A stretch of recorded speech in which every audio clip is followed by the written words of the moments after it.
అందరికీ నమస్కారం. ఆగస్టు 29 తెలుగు భాషా దినోత్సవం. తెలుగు భాషా దినోత్సవం గురించి ఈరోజు వీడియోలో చెప్పుకుందాం. ముందుగా నా యొక్క యూట్యూబ్ ఛానల్ని సబ్స్క్రైబ్ చేసుకోండి, లైక్ చేయండి, షేర్ చేయండి. నోటిఫికేషన్ కొరకు పక్కనే ఉన్న గంట సింబల్ని నొక్కండి. తెలుగుదేలయన్న దేశంబు తెలుగు, ఏనో తెలుగు వల్లభుండ తెలుగు కండ, ఎల్లండ్రు పొలుగులువ నెరుగవే బాసాడి, దేశ భాషలందు తెలుగు లెస్స, దేశ భాషలందు తెలుగు లెస్స అని శ్రీకృష్ణదేవరాయలు చెప్పిన పద్యం. ఆయనకు కన్నడం వచ్చిన తెలుగులోనే ఎందుకు రాశాడో ఈ పద్యం వివరిస్తున్నది. తెలుగునే ఎందుకు ఎంపిక చేశావు అంటే, నేను తెలుగు రాజును, నా దేశం తెలుగు దేశం, దేశ భాషలందు తెలుగు లెస్స, ఇది అసలు కారణమని తెలుగు భాషపై ఉన్న అభిమానాన్ని చాటుకున్నాడు. తెలుగు భాషకు ఆంధ్ర భాష, తెలుగు భాష అనే పేర్లు కూడా ఉన్నాయి. మన తెలుగు కవులు దేశ భాషలందు తెలుగు లెస్స అని తెలుగును ప్రస్తుతించారు. తమిళ జాతీయ కవి సుబ్రహ్మణ్య భారతి మన తెలుగును సుందర తెలుగు అని కొనియాడారు. క్రీస్తు శకం 15వ శతాబ్దపు ఇటలీ యాత్రికుడు నికోలో డి కాంటే తెలుగు భాషను ఇటాలియన్ ఆఫ్ ద ఈస్ట్ అని ప్రశంసించాడు. తెలుగు అజంత భాష కాబట్టి నాద సౌష్ఠవం కలిగి సంగీతానికి అనుకూలంగా ఉంది. ఈ విధంగా వేనోళ్ళ ప్రస్తుతించబడిన మధురమైన మన తెలుగు భాషను పరభాషా ప్రభావాలతో మనవారే చిన్నచూపు చూడడం చాలా దురదృష్టకర విషయం. తెలుగు భాషను రక్షించుకొని దానికి పూర్వ వైభవాన్ని తీసుకురావడం తెలుగు వారందరి ప్రథమ కర్తవ్యం. వేములపల్లి శ్రీకృష్ణ గారు చెయ్యెత్తి జై కొట్టు తెలుగోడా, గతమెంతో ఘన కీర్తి కలవాడా, చెయ్యెత్తి జై కొట్టు తెలుగోడా, గతమెంతో ఘన కీర్తి కలవాడా, సాటి లేని జాతి ఓట మెరుగని కోట నివురగప్పి నేడు నిదురపోతుండాది, జే కొట్టి మేల్కొలుపు తెలుగోడా, గతమెంతో ఘన కీర్తి కలవాడా, వీర రక్తపు ధార వార పోసిన సీమ పలనాడు నీదెరా వెలనాడు నీదెరా, బాలచంద్రుడు చూడ ఎవరోడోయ్, తాండ్ర పాపయ్య కూడా నీవోడోయ్, నాయకి నాగమ్మ మల్ల మాంబ మొల్ల మగువ మాంచాలని తోడబుట్టిన వాళ్ళే, వీర వనితల గన్న తల్లేరా, ధీర మాతల జన్మభూమిరా,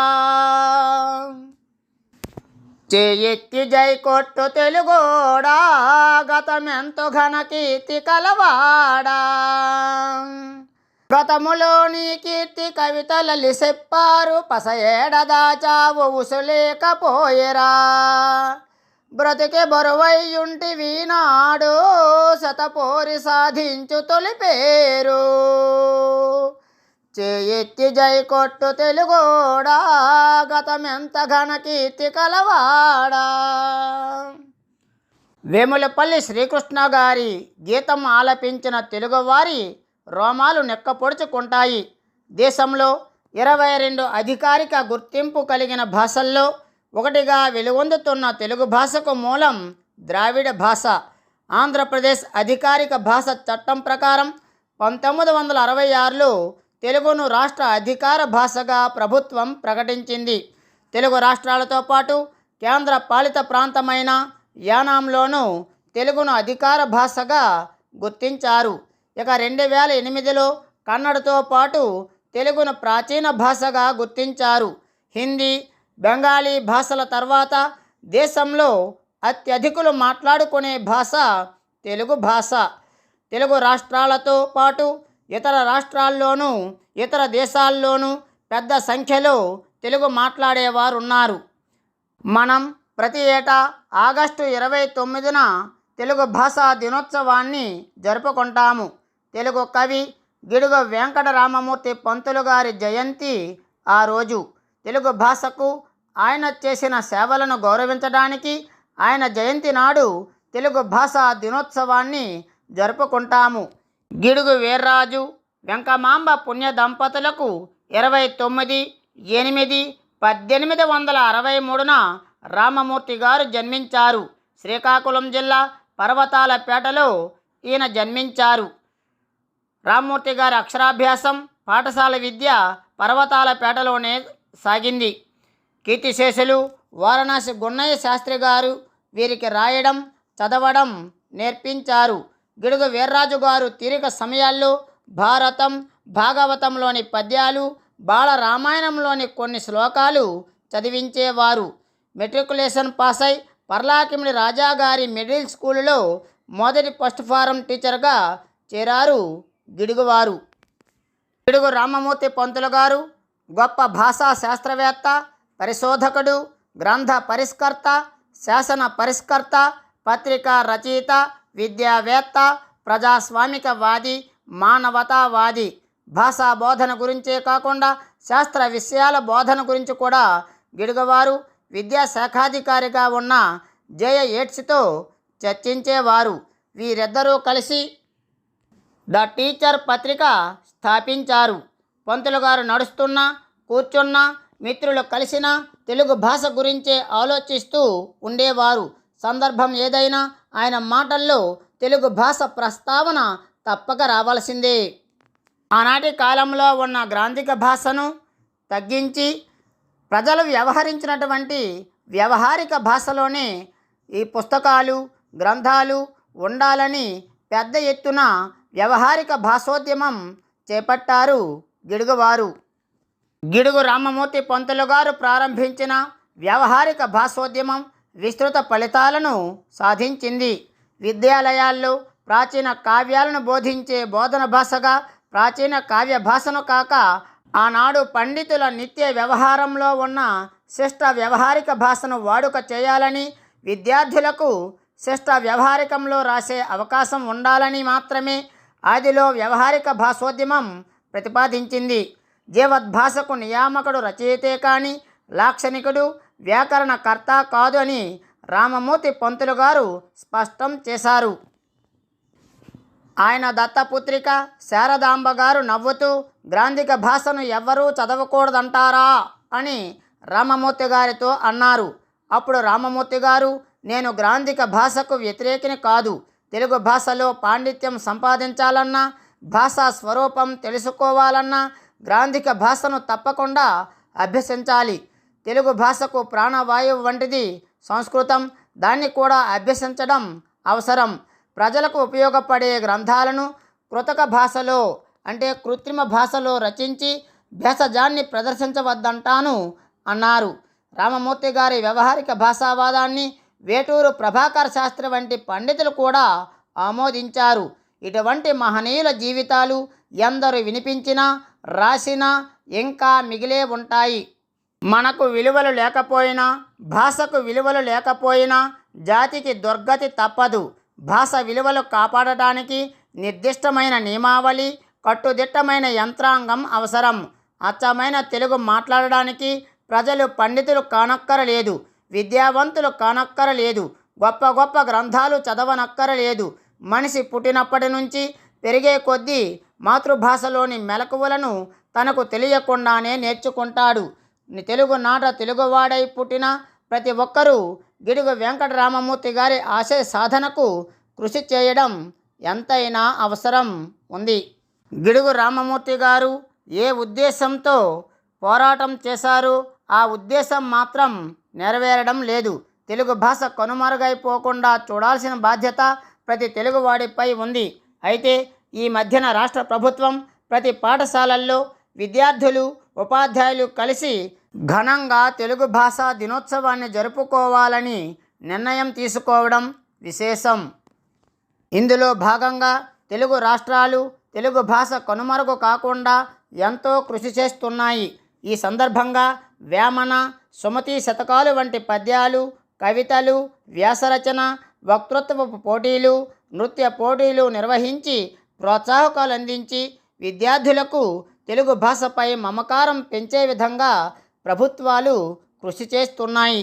తెలుగు భాషా దినోత్సవంపై ప్రధాని మోదీ కీలక వ్యాఖ్యలు చేశారు. తెలుగు భాషా దినోత్సవ నిర్వహణపై భారత ప్రధాని నరేంద్ర మోడీ కీలక వ్యాఖ్యలు చేశారు. ఆదివారం మన్ కీ బాత్లో భాగంగా మాట్లాడిన ప్రధాని ఆగస్టు 29వ తేదీన తెలుగు భాషా దినోత్సవంగా నిర్వహిస్తారని పేర్కొన్నారు.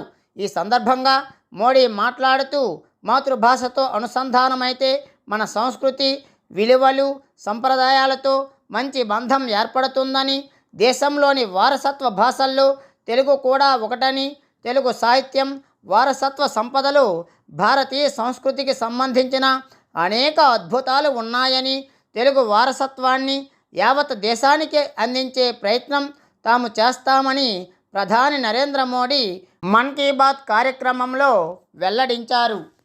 మన తెలుగు భాష గొప్పతనం, వ్యాసం. మాతృభాష ఏదైనా అది తల్లితో సమానం. మనం తల్లిని ఎంత గౌరవిస్తామో మన మాతృభాషను కూడా అంతే గౌరవించాలి. అది తెలుగు భాష కావచ్చు, ఆంగ్లం కావచ్చు, హిందీ కావచ్చు. ఎవరి భాష వారికి అది గొప్పది. మన తెలుగు భాష తక్కువని అనుకోకూడదు. తెలుగు భాషకు చాలా చరిత్ర ఉంది. తెలుగు భాషకు మూలం ద్రావిడ భాష. అందులో ఎందరో కవులు, రచయితలు, గ్రంథకర్తలు చాలా రచనలు చేశారు. పరభాషలను గౌరవించడమే తెలుగు భాష. తెలుగు వారి గొప్పతనం. ప్రపంచపు తెలుగు మహాసభలు అమెరికాలోను, పశ్చిమ ఆసియాలోను, ఆంధ్ర తెలంగాణలోనూ జరుగుతాయి. తెలుగు వారి మంచి మనసు వేరే భాషల వారిని ఆదరించే గుణంలోనే తెలుస్తుంది. తెలుగు తీపి, తెలుగువారి గొప్పతనం, తెలుగు భాష గొప్పతనం తెలియాలంటే తెలుగులో సంభాషించాలి. గొప్పవాళ్ళు రాసిన రచనలు, పద్యాలు, గద్యాలు, గేయాలు, కథలు, కవితలు, పల్లె గీతాలు, కోని రాగాలు, ఇంకా హాస్య రచనలు, విప్లవ రచనలు, విప్లవ గీతాలు చదవాలి. అన్నింటిలోనూ వారు చేసే భావ ప్రకటన, కొత్త కొత్త పదాలు, ప్రాసలు, సంగీతాలంకారాలు, జ్ఞానం, చరిత్ర తెలుస్తాయి. మన పట్టణాలు, పల్లెలు, అక్కడుండే ప్రజలు, విహారయోగ్యమైన ప్రదేశాలు, యాత్రికుల అనుభవాలు, కట్టడాలు, సెలయేర్లు, అడవులు, వన్య ప్రదేశాలు, గుడులు, గోపురాలు, ఇంకా నదులు, పుణ్యక్షేత్రాలు, ఇంకా ఎన్నెన్నో ఉన్నాయి మన ప్రదేశాలలో. కానీ మనం అన్నీ చూడలేము. వాటిని గూర్చి మనం తెలుసుకొని ఇంకొకరికి ఆ విషయం చెప్పాలి. మన భాష గొప్పతనం ముందర మనం అర్థం చేసుకొని తరువాత అది తెలియని వారికి చెప్పాలి. మన భాషలో ఎన్నో గొప్ప భక్తి గీతాలు, మహాభారతం, రామాయణం, భాగవతం ఇలా ఎన్నెన్నో ఉన్నాయి. మనం ఈ కాలంలో ఇవేవీ చదవకుండా పాశ్చాత్య సంస్కృతిపైనే ఎక్కువ మక్కువ చూపడం న్యాయం కాదు, పద్ధతి కాదు. అది మాతృ ద్రోహం చేయడమే. అన్య భాషలు నేర్చి ఆంధ్రంబు రాదనుచు సకలించు ఆంధ్రుడా చావకెందుకురా అంటూ ప్రజాకవి కాళోజీ నారాయణరావు తన ఆవేదన వ్యక్తం చేశాడు. దేశంలో ఎన్నో భాషలు ఉన్నాయి. ఎవరి భాష వారు నేర్చుకొని అందులో ఉన్న తీపిని ఆస్వాదించగలిగితే వారు తప్పకుండా మాతృభాషలకు అభిమానులవుతారు. చివరగా మన తెలుగు భాష గురించి 10 మాటలు. 10 పదుల పద్యాలు అంటే ఒక శతకం. అలాంటి ఎన్నో శతకాలతో ఒక జీవన మార్గం చూపించిన భాష తెలుగు భాష. నవరసాలను పలికించగల కలలున్న భాష. అష్టదిగ్గజాల వైభవాన్ని చాటి చెప్పే భాష. సప్త స్వరాలలో కలిసిపోయేటటువంటి అక్షరాలు ఉన్న భాష. 6 రుచుల ఉగాది పచ్చడితో ఈ జీవిత సారాంశాన్ని చెప్పే భాష. పంచేంద్రియాల భావోద్వేగాలతో ముడిపడి ఉన్న భాష. 4 కవులు నన్నయ, తిక్కన, ఎర్రన, పోతన వేసిన సాహిత్య పునాదులు ఉన్న భాష. 3 లింగాల మధ్యలోని ప్రదేశంలో మాట్లాడే భాష. ప్రపంచంలోనే 2వ గొప్ప లిపిగా పేర్కొన్న భాష ఒకే ఒక్క తెలుగు భాష. మన మాతృభాష తెలుగు. ఇదండి తెలుగు భాషా దినోత్సవం గురించి, తెలుగు భాష గొప్పతనం గురించి చెప్పుకోవడం జరిగింది. ఈ వీడియో మీకు నచ్చినట్లయితే లైక్ చేయండి, షేర్ చేయండి, సబ్స్క్రైబ్ చేయడం మాత్రం మర్చిపోవద్దు. నోటిఫికేషన్ కొరకు పక్కనే ఉన్న గంట సింబల్ని నొక్కండి. ధన్యవాదములు.